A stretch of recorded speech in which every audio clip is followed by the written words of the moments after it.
Objective question, और ये Bihar board का है, 10th क्लास का है और चैप्टर नंबर 2 है। ठीक है, तो चैप्टर नंबर 2 है। तो खोखा खोखी किस भाषा का शब्द है, यानी यहाँ 2 मरते लिखा गया है। तो खोखा खोखी किस भाषा का शब्द है, तो तमिल का है या भोजपुरिया का है या बंगाल का है या हिंदी का है।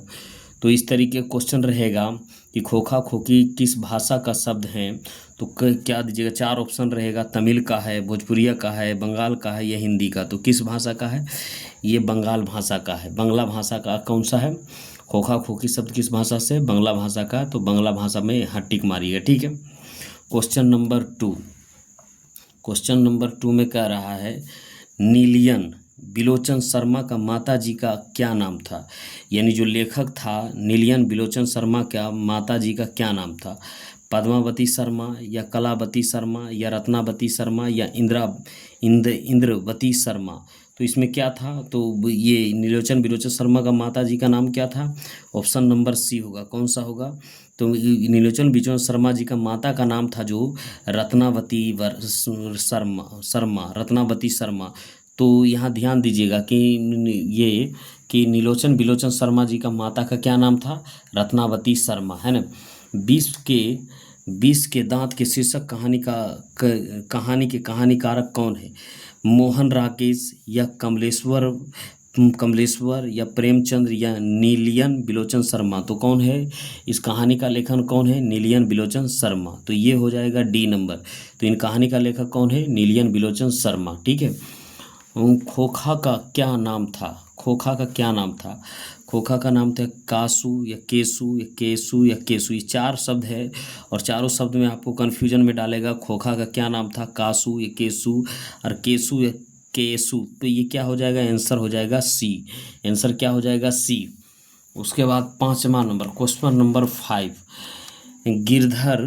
गिरधर लाल कौन था, केसू का पिता था या मदन का पिता था या रजनी का पिता था या सोफली का पिता था।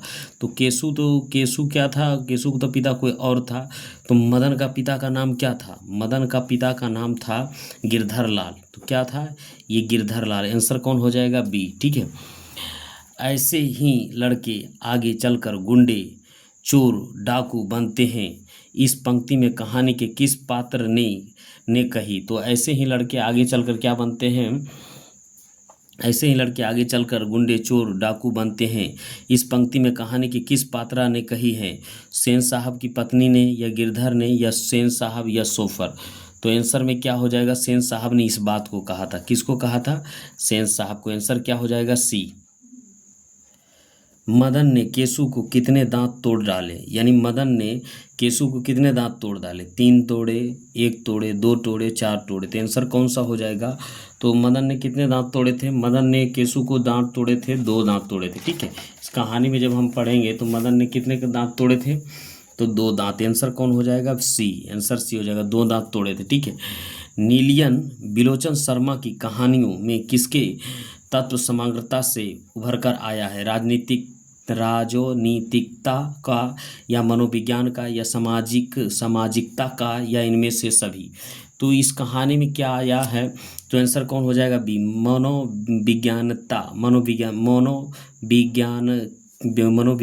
का आया है ना, मनोविज्ञानता का। आंसर बी हो जाएगा। मोटर कार के किससे खतरा हो सकता था, ड्राइवर से, मदन से, खोखा से, इंजीनियर से। तो मदन जो है, तो मोटर का कार किससे खतरा होगा, खोखा से हो जाएगा। किससे हो जाएगा, खोखा से खतरा था। ठीक है, खोखा खोखी का अर्थ क्या होता है, बच्चा बच्ची, दादा दादी, भाई बहन, चाचा चाची।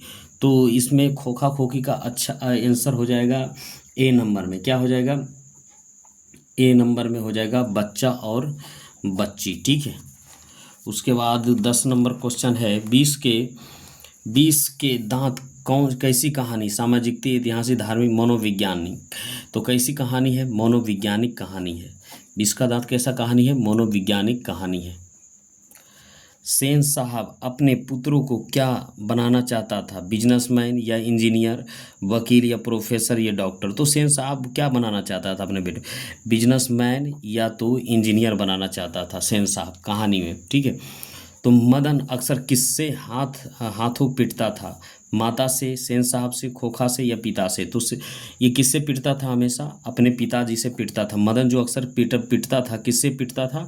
वो अपने पिता से पिटता था। ठीक है। उसके बाद नीलियन बिलोचन शर्मा का पिता का नाम क्या था? यानी नीलियन बिलोचन शर्मा का पिता का क्या नाम था? पंडित रामावतार शर्मा या पंडित कृष्णावतार शर्मा, पंडित मृत्युंजय शर्मा या पंडित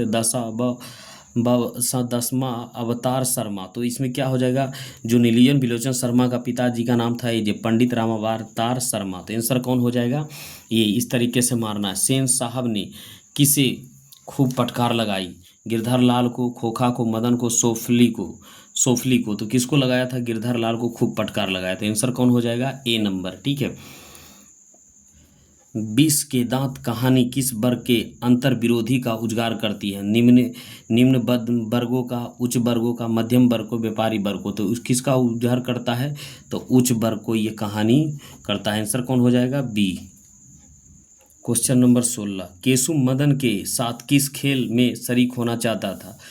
फुटबॉल के खेल में, हॉकी के खेल में या बैडमिंटन के खेल में या लट्टू के खेल में? तो कहानी में आप पढ़े होंगे तो किस खेल में होना चाहता था? वो लट्टू के खेल में इसका शरीक होना चाहता था। ठीक है। सेन साहब किसके व्यंग से अटकर रह गए? पत्रकार महोदय के व्यंग से, मुखर्जी साहब के व्यंग से या सिंह साहब के व्यंग से या गिरधर लाल के व्यंग से? तो किसके अटकर रह गए थे? तो पत्रकार महोदय के व्यंग से वो क्या कर रहे? सेन साहब अटकर रह गए थे। ठीक है। मदन की उम्र क्या थी? 5 से 6 वर्ष, 7 से 8 वर्ष, 3 से 4 वर्ष, 9 से 10 साल। तो कितना था? 5 से 6 वर्ष था। 5 से 6 वर्ष। मदन किसका पुत्र था? सेन साहब का या गिरधर लाल का या सोफर का या सिंह साहब का? तो मदन किसका पुत्र था? गिरधर लाल का। आंसर क्या हो जाएगा? बी नंबर हो जाएगा। क्या कह रहा है? नीलियन बिलोचन शर्मा पटना विश्वविद्यालय के हिंदी विभाग के अध्यक्ष कब बने?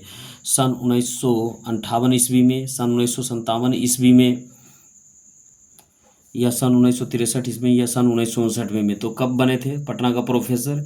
ये बने थे 1959 ईस्वी में। नीलियन बिलोचन शर्मा का जन्म कब हुआ? नीलियन बिलोचन शर्मा का जन्म कब हुआ? तो ये 14 फरवरी में, 14 फरवरी 1915 में, 18 फरवरी 1916 में, 22 फरवरी 1917 में या 24 अप्रैल 1918 में? तो इनका जन्म हुआ था 18 फरवरी। बी नंबर हो जाएगा। 18 फरवरी 1916 में ईस्वी में इनका क्या हो गया था? जन्म। 22 नंबर में नीलियन बिलोचन शर्मा की मृत्यु कब हुई थी? 12 सितंबर 1961 में या 14 सितंबर 1961 में या 16 सितंबर 1961 में या 18 सितंबर 1961 में? तो इनका मृत्यु हुआ था ए नंबर 12 सितंबर 1961 में इनका क्या हुआ था? नीलोचन बिलोचन शर्मा की मृत्यु हो गई थी। ठीक है। नीलियन 23 नंबर में नीलियन बिलोचन शर्मा का जन्म कहाँ हुआ था? गाय घाट पटना में, कृष्णा घाट पटना में या बंदर घाट पटना में या रानी घाट पटना में?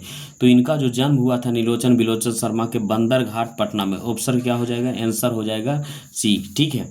दृष्टि किनकी रचना है? दृष्टि किनकी रचना है? रामावतार शर्मा का, नीलोचन बिलोचन शर्मा का, मोहन राकेश का या प्रेमचंद? तो दृष्टि कौन रचना है? रामावतार शर्मा का। दृष्टिकोण है दृष्टिकोण। तो दृष्टिकोण रचना है नीलियन बिलोचन शर्मा का। इनको तो पिता था, पिता इनका नहीं रचा था। ये किसका रचना है? नीलोचन बिलोचन शर्मा का। लड़कियां क्या हैं? कठपुतली हैं। इस बात पर गर्व है किसको है? भाई बहन को, चाचा चाची को, मामा मामी को या माता पिता को? तो इस कहानी में किसको गर्व है? माता और पिता को गर्व है कि उसका बेटी क्या है? कठपुतली है।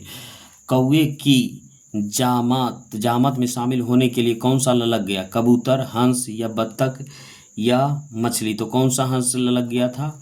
हंस ललक गया था। ठीक है। किसके अनुसार सेन साहब सिद्धांत भी बदल दिए थे? बेटियों के अनुसार, खोखा के अनुसार, मदन के अनुसार, गिरधर लाल? तो अपना बेटा किसके लिए सिद्धांत बदल दिया था? खोखा के लिए वो अपना सिद्धांत बदल दिया था।